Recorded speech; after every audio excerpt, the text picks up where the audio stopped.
robbery at knife point along the interstate leaves one man dead and a woman in critical condition. Good afternoon and thank you so much for joining us. I'm Sarah Kirkley.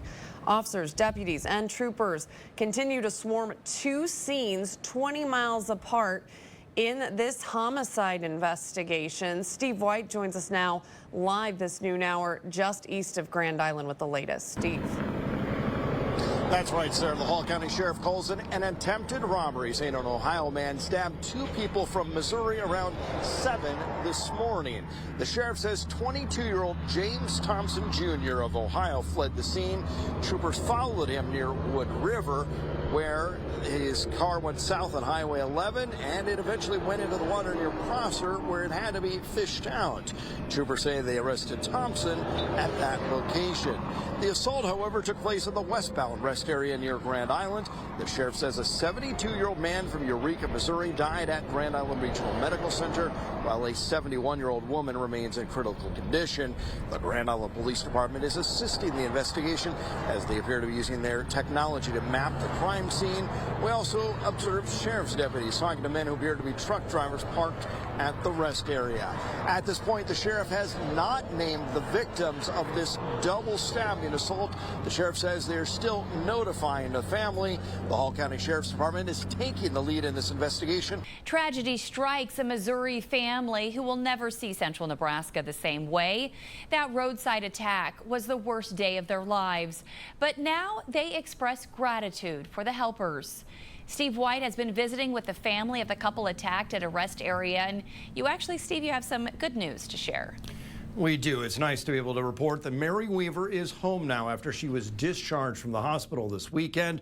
Her family expects a strong physical recovery. The mental toll, they say, will be a journey. One they say they're glad began here in Grand Island. This is really messed up.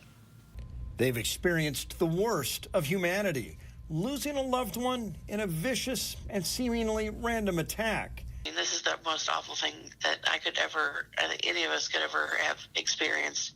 Victoria Udy wants Nebraskans to know she doesn't hold it against the state.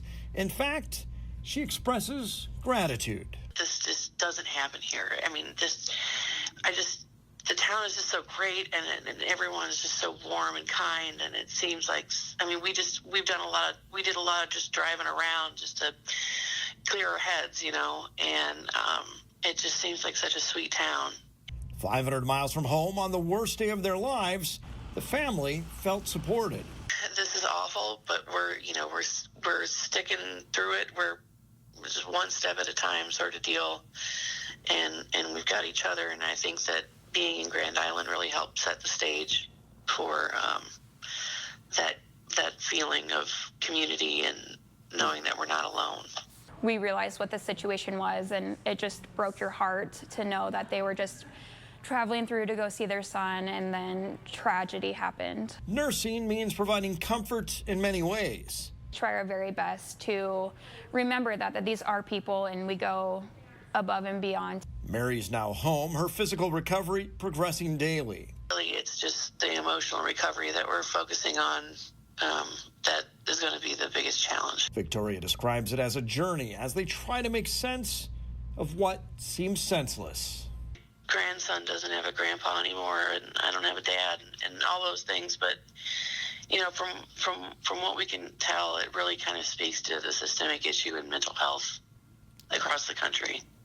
And it's awful that it had to manifest like this in our family. Yeah. Now, we've heard from some people who say they would like to be able to help. Family friends are accepting donations to help with expenses. You can find more on our website. The family also would encourage people to do anything that supports nursing. More than anything, though, Victoria says if you want to honor her dad, make some music, make someone laugh, but really just show someone some kindness. Oh, Steve, thank you for that report. Feeling broken. The family of a man killed at a Nebraska rest area remembers his legacy. Steve White's been following this case from the beginning and just recently spoke to the family. I've been in contact with the family of Gary and Mary Weaver. They've been traveling the country in their RV, doing what they loved when Gary's life was cut short. The couple's daughter, Victoria, telling us Gary was an incredible husband, dad, and grandfather. He was also a musician, playing in bands in the St. Louis area, as well as playing in church. Victoria tells us she takes some comfort knowing her dad passed doing what he loved most, hitting the open road with her mom. She says they would take that RV everywhere, southwest, southeast, and to the west, where they were on their way to see their son in Oregon. Photos show Gary with his grandson, also in Stonehenge, and with his daughter Tori when she was born. She tells us Gary had a great sense of humor with a penchant for the absurd. Mary remains hospitalized at Grand Island Regional. The family says they are well taken care of. As for the accused killer, James Thompson Jr., he is set to return to court in a couple of weeks. The public defender has been appointed to represent him, and he's being held without bond.